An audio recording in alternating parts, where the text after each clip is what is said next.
안녕하세요. 오늘도 사연 살롱을 찾아주셔서 감사합니다. 50대 후반 남성입니다. 저는 얼마 전에 부모 형제와 절연을 했어요. 그게 무슨 자랑이라고 이런데 사연까지 보내냐 하시겠지만 제가 이러는 데에는 이유가 있어요. 바로 제 아내 때문이죠. 제 또래의 남자들 대부분이 그렇듯 저 역시 가부장적인 집안에서 나고 자라 남자는 울면 안 된다는 가르침과 부엌에 들어가면 큰일이 나는 걸로 배우고 자랐어요. 그래서 집안 여자들 간의 일은 알고도 눈 감는 게 남자다운 거라고 믿고 살았죠. 제 아내 속이 썩어 문드러지는 줄도 모르고 말이에요. 그렇다고 제 아내를 대신해 억울한 마음을 공개적으로 하소연하려고 사연을 보내는 건 절대 아닙니다. 그런 거라면 제 아내가 직접 나서서 사연을 보냈겠죠.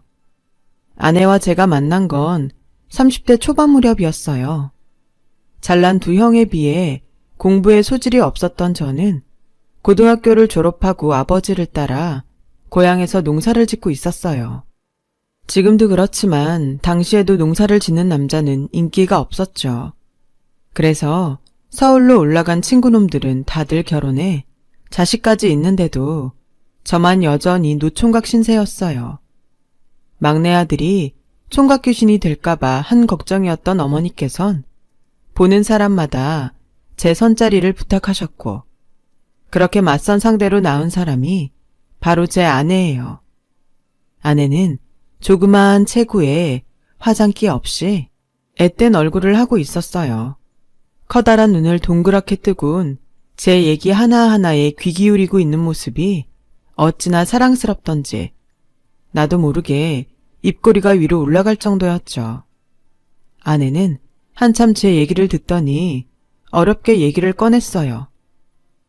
제가요, 실은 드릴 말씀이 있어요. 저 결혼 못해요. 제가 돈을 벌어야 하거든요. 우리 집 가장이니까. 아내는 자신이 일하는 옷가게 사장님이 하도 나가보라고 강요해서 어쩔 수 없이 나오긴 했지만 자신은 아직 결혼할 생각도 없고 집안 사정상 그럴 처지가 아니라고 했어요.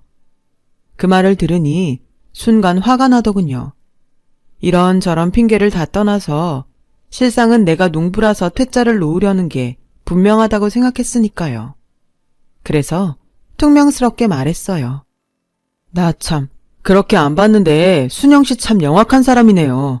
그냥 농사 짓는 남자 싫다고 하면 될 일이지. 뭘 집안 사정까지 운운하며 퇴짜를 놓습니까? 저도 됐습니다. 나요. 비록 시골에서 농사 짓는 별 볼 일 없는 총각이지만 그래도 자존심은 있어요. 결혼 못해 안달난 사람 아니라고요. 그러니까 사람 무시하지 말아요. 그러자 아내는 커다란 눈에 눈물이 그렁그렁해서는 손사래를 치며 아니라고 하더군요. 아니에요. 그런 게 아니라 제가 정말 결혼할 형편이 안 돼서 그래요. 저희 집 사정이 좀 그렇거든요. 주인 아주머니가 자세한 걸 말씀 안 드려서 모르시겠지만 정말 그럴 이유가 있어요. 거짓말이 아니라고요. 아내는 치맛자락을 두 손으로 꼭 움켜쥐곤 한참을 울먹였어요. 그리고는 힘겹게 말을 이어갔죠. 저희 언니는 정신지체자예요. 그 말을 듣는 순간 망치로 머리를 맞은 것처럼 멍해지더군요. 내가 실수했다 싶었으니까요. 아내는 홀어머니 밑에서 10살 터울의 언니와 함께 자랐고 철도 들기 전부터 언니의 보호자가 돼야 했다더군요.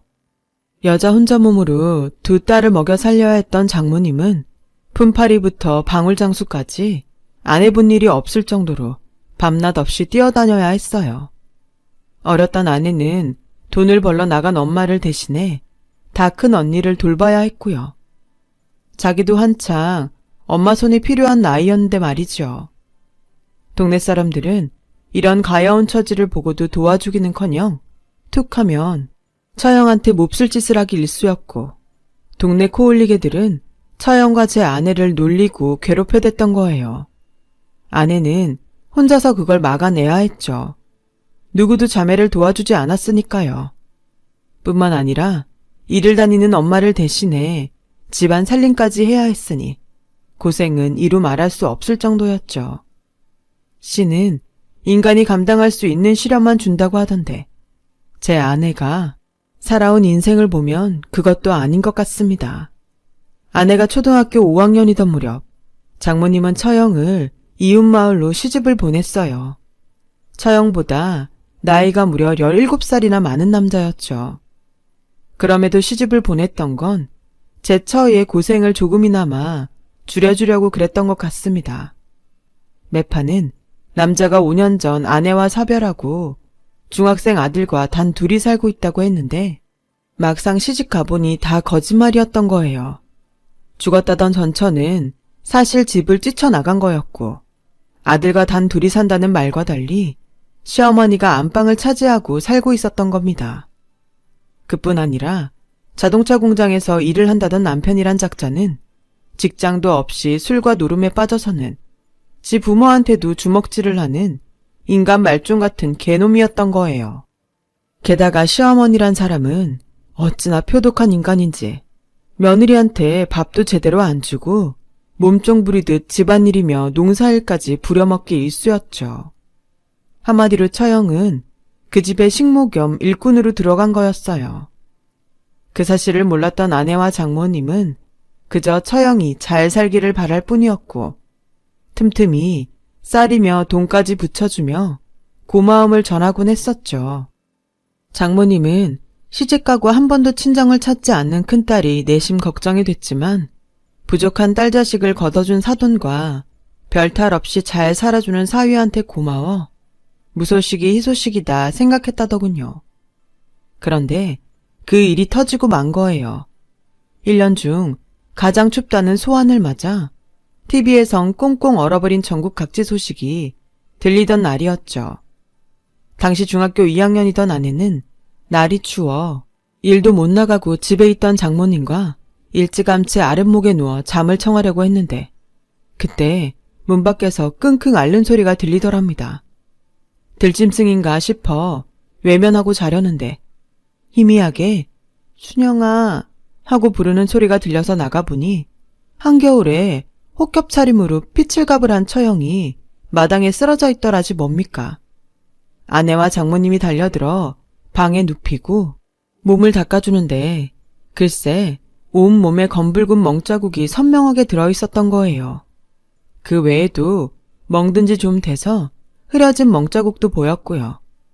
누가 이랬냐고 물었더니 서방이 돈 안 준다고 패더랍니다. 시애미는 밥 많이 먹는다고 때리고 고등학생 아들은 꼴보기 싫다고 때리더라나요. 멍든 몸도 몸이지만 쇠꼬챙이처럼 말라 피골이 상접한 모습에 장모님은 주저앉아 땅을 치며 울었답니다. 내 새끼 사지에 몰아놓고 밥 새끼 처먹어가며 다리를 뻗고 살았다니 내가 죽일년이다. 내가 몹쓸년이야. 내 이 썩을 년놈들 가만 안 둔다. 모조리 감옥소에 쳐놓고 나도 따라 감옥 갈란다. 아내는 낫을 들고 달려나가는 엄마의 허리를 끌어안고 울면서 말렸다는군요.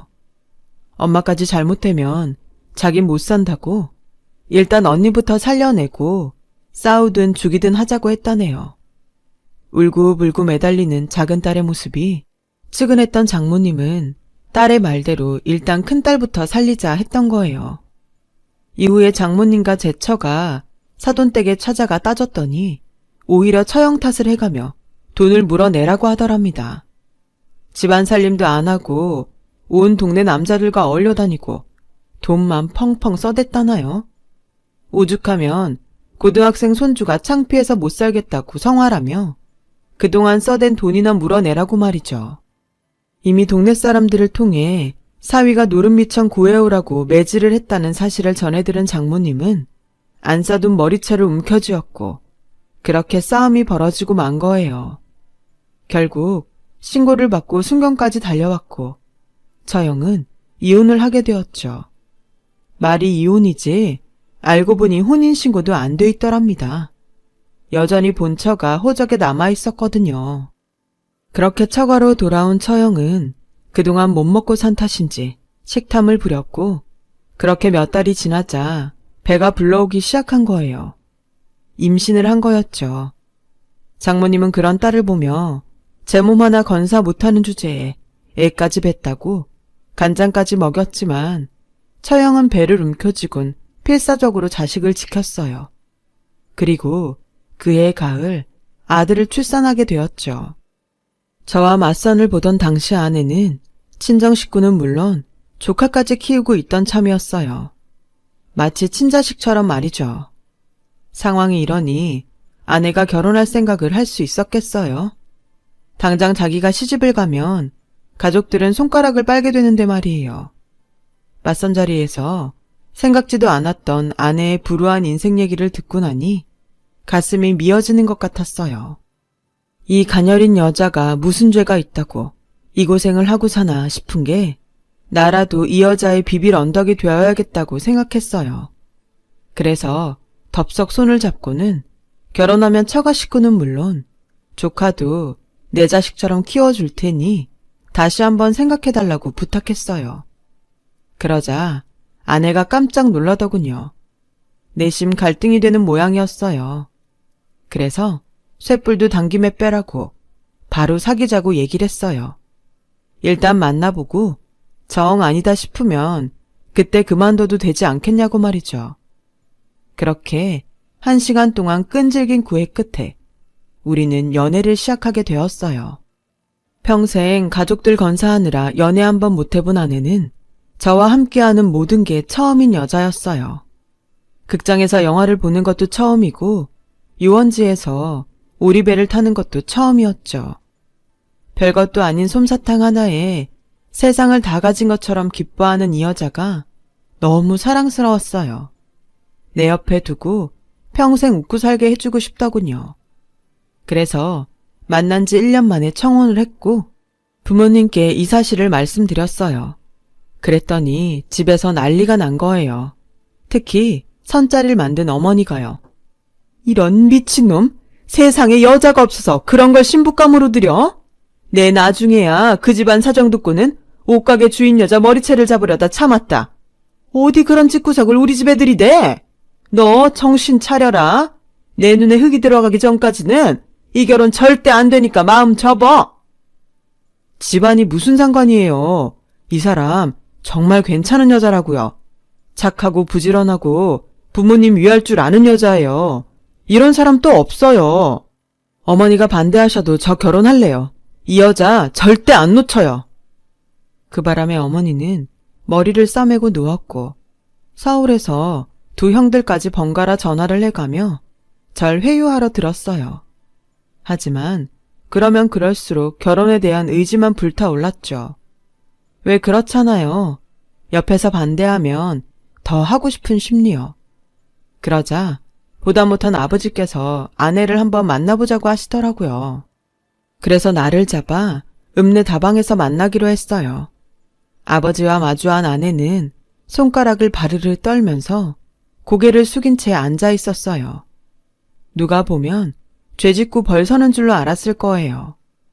아버지 뜻에 따라 저는 멀찌감치해서 두 사람의 모습을 지켜보고 있었는데 한참 얘기를 나누던 아내가 울음을 터뜨리지 뭐예요.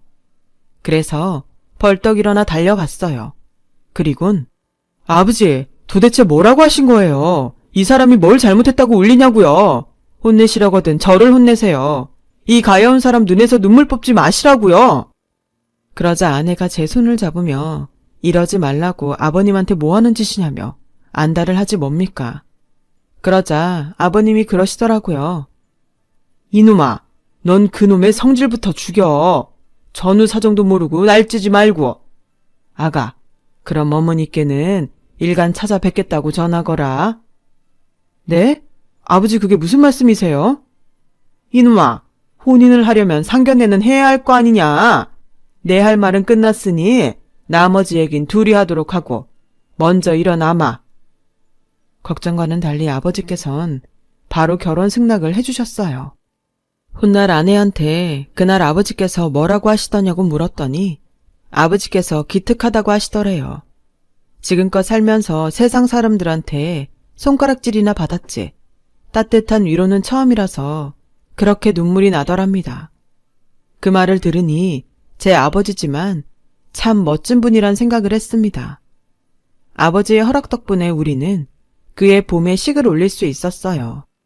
어머니께선 결혼식 당일까지도 식장에 안 가겠다고 버티셨지만 결국 아버지 불효령에 혼주석에 앉으셨어요. 게다가 아버지께서 분가를 허락해 주신 덕분에 우린 따로 나와 살 수 있었어요. 그렇게 별 탈 없이 결혼 생활을 하게 되었는데 또 하나의 난관에 부딪혔지 뭡니까? 바로 아내의 조카 문제였죠.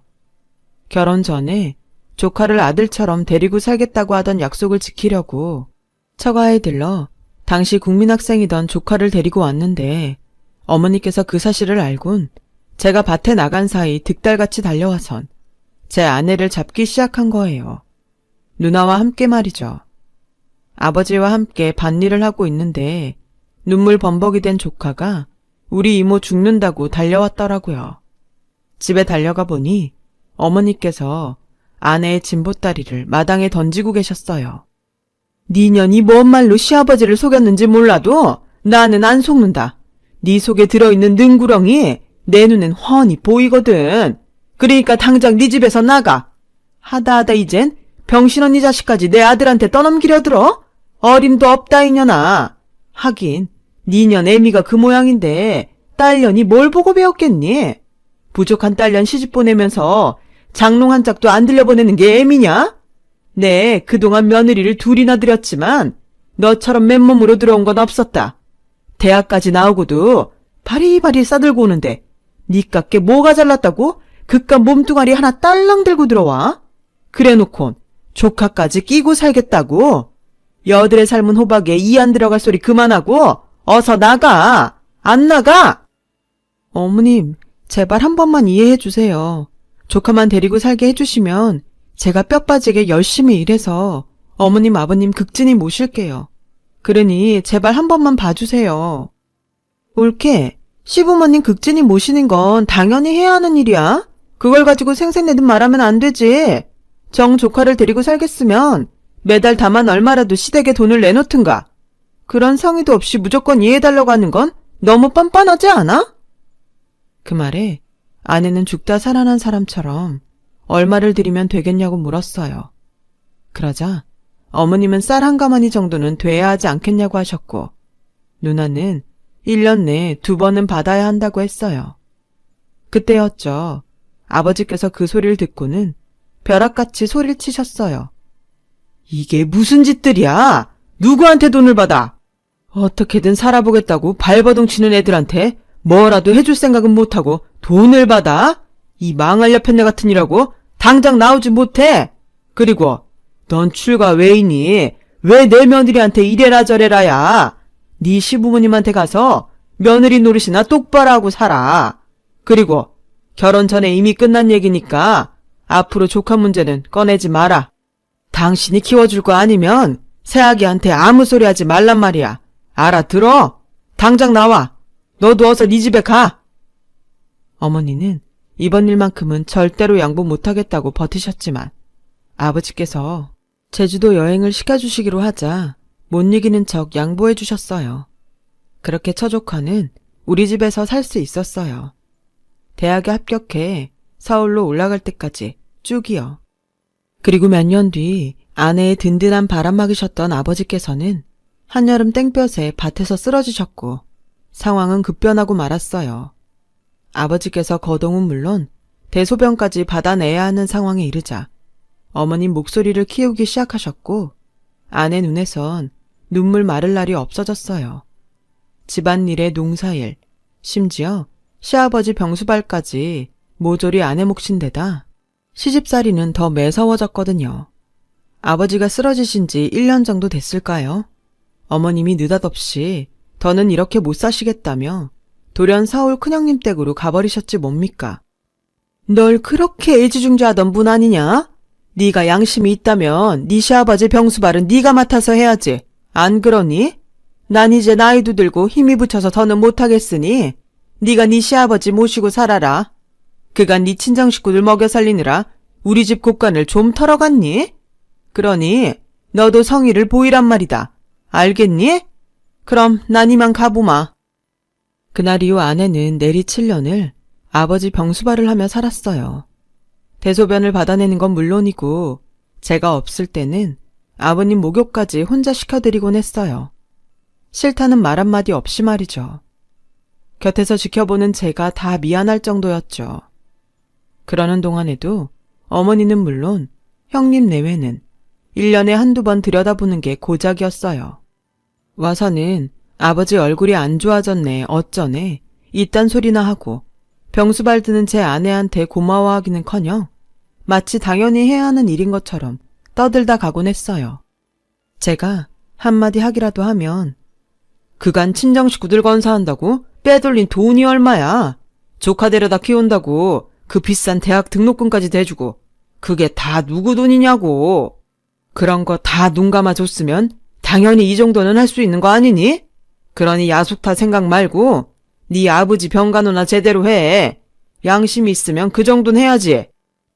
10수년이 지나도 변하지 않은 한결같은 레퍼토리로 아내를 몰아세우는데 아무리 싸워도 변하지 않더라고요.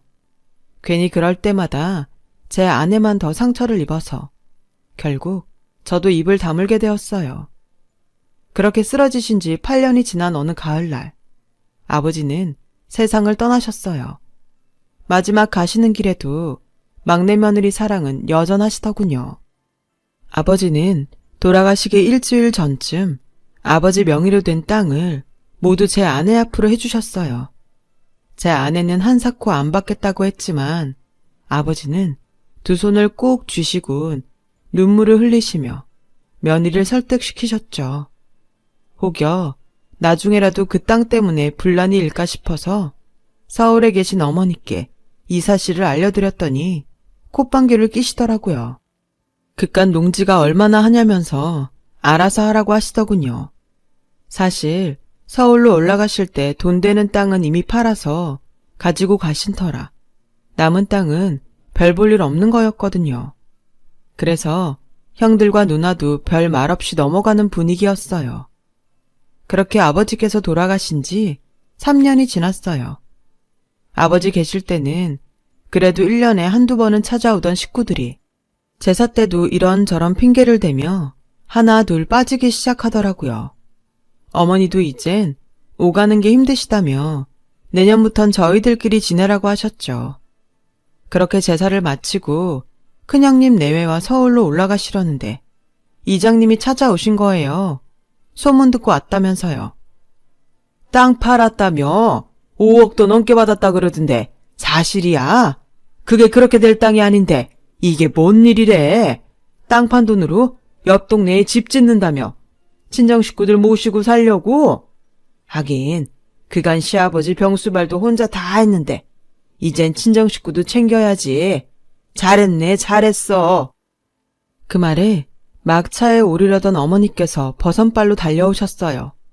지금 뭐라 했어? 5억? 그 땅을 팔아 5억이나 받았다고? 어머 동서, 그렇게나 받았으면 어머님께 먼저 말씀을 드렸어야지. 어떻게 그 돈으로 친정 식구들 살 집을 지어? 동서 보기보다 음험한 사람이다. 안 그래요 어머님? 5억이란 소리에 어머님과 형수, 거기에 큰형까지 합세해 난리였어요. 제 아내는 그런 게 아니라고 했지만 어머니는 듣지도 않고 소리치셨죠. 네가 그래서 그렇게 네 시아버지 병수발을 했던 거구나. 땅 받아서 네 친정 식구들이랑 쓰려고? 네가 속이 구리네라는 건 진작부터 알았다만 그래도 이 정도인 줄은 몰랐다. 세상에 병든 시아버지를 얼마나 닥달했으면 그 영감이 피 한 방울 안 섞인 너한테 땅을 줬겠냐. 지 남편 올려서 친정에 돈 퍼나르는 것도 모자라 이젠 내 남편 재산까지 집에 털어넣어? 아유 내 팔자야. 어디서 저런 게 들어와선 아들 뺏겨 남편 재산 뺏겨 억울해서 못 살겠네. 내 인연 그 돈 당장 내놔라. 내 남편이 남겨준 땅 당장 내놔. 어머니는 제 아내의 머리채를 잡고는 발악을 하셨어요. 아무리 뜯어 말려도 좀처럼 손을 놓으시지 않았죠. 결국 머리카락을 한 줌이나 뽑고서야 손을 놓으셨어요. 산발이 된 아내의 모습을 보니 더는 못 참겠더라고요. 그래서 삽자루를 들고 와 휘둘렀어요. 한 번만 더 내 아내 몸에 손대면 그땐 누구든 가만 안 둬요. 땅이요? 그 땅이 그렇게 탐나세요? 그 땅은 아버지가 이 사람 준 거예요. 다들 병수발 않겠다고 도망치는데도 혼자서 묵묵히 7년 병수발 해준 며느리한테 고마워서 준 땅이라고요. 알짜배기는 어머니가 다 해드셨잖아요. 근데 그깟 짜투리 땅도 탐나세요? 왜요? 5억짜리 금싸래기 땅 됐을까봐요? 지나가던 개가 다 웃겠네요. 손바닥만한 농지가 돈이 되면 얼마나 된다고 그래요? 제발 생각들 좀 하고 떠들어도 떠들라고요. 아버지가 주신 땅이요. 다 팔아도 돈 300도 안 돼요. 그나마도 사겠다는 사람도 없다고요. 5억짜리 땅은요. 오래전에 이 사람 조카가 그동안 키워주고 공부시켜줘서 고맙다고 사준 땅이에요. 대형 로펌에 스카우트 받아 들어가면서 받은 돈으로 이 사람한테 사줬던 땅이라고요. 그 땅 팔아 신정 식구들 살 집 좀 짓겠다는데 어머니가 무슨 권리로 이러세요. 형님이랑 형수님도 똑같아요. 아버지 병수발 하는 건 싫고 유산은 그렇게 탐났어요. 어머니가 가져간 돈도 이미 다 받아 챙기셨으면서 인생 그렇게 살지 마세요. 벌 받아요. 그동안 제 아내한테 함부로 하신 거 제가 몰라서 말 않고 산 거 아니에요. 제가 한마디 하면 10마디 100마디로 제 아내 가슴에 비수를 꼽아대니까 입 다물고 있었던 거라고요. 근데요, 저 더는 그렇게 못 살겠습니다. 이 사람 속이 썩어서 시궁창이 됐어요. 어쩌면 인간들이 하나같이 그럽니까? 가여운 사람 손 한번 잡아주지 못할 망정 어떻게 20년이 되도록 사람을 종년 부리듯 하냔 말입니다. 제 집에서 부리는 종도요, 품삯 쓴 주고 부립니다. 근데 어머님이랑 형님들은 언제 한번 이 사람한테 10원 한 장 주고 부렸습니까? 7년을 시아버지 병수발에 농사일에 제사까지 맡겨놓고서 뭘 해줬냐고요. 그래놓고 돈 뺏어가겠다고 머리채를 잡아요. 저요, 다 받아낼 겁니다. 당신들이 내 아내를 부려먹은 만큼 다 돈으로 쳐서 받아낼 거라고요. 어머, 서방님, 우리가 부려먹긴 언제 부려먹었다 그러세요? 동서가 알아서 자기 처지가 그러니 헌신한 거죠. 그걸 어떻게 돈으로 받아요? 말도 안 되는 소리 그만하세요. 지나가던 개가 웃겠어요. 아무리 시골에서 농사 짓는 농부라지만 어쩜 몰라도 그렇게 모를까? 몰라요? 네, 저야 모를 수 있죠. 근데요, 제 처조카가 변호사 아닙니까? 그래서 그 조카한테 맡길라 그럽니다. 독박 부양도요. 법적으로 부양비 신청을 할 수 있다는 정도는 저도 압니다. 나머지 제가 모르는 부분은 처조카가 알아서 해주겠지만 말입니다. 그러니까 그 잘난 주둥아리 닥치시고 집에 가서 형이랑 상의해서 변호사 선임이나 신경 쓰세요. 참, 작은 형이랑 누나한테도 상황 전해주시고요. 그럼 법정에서 봅시다.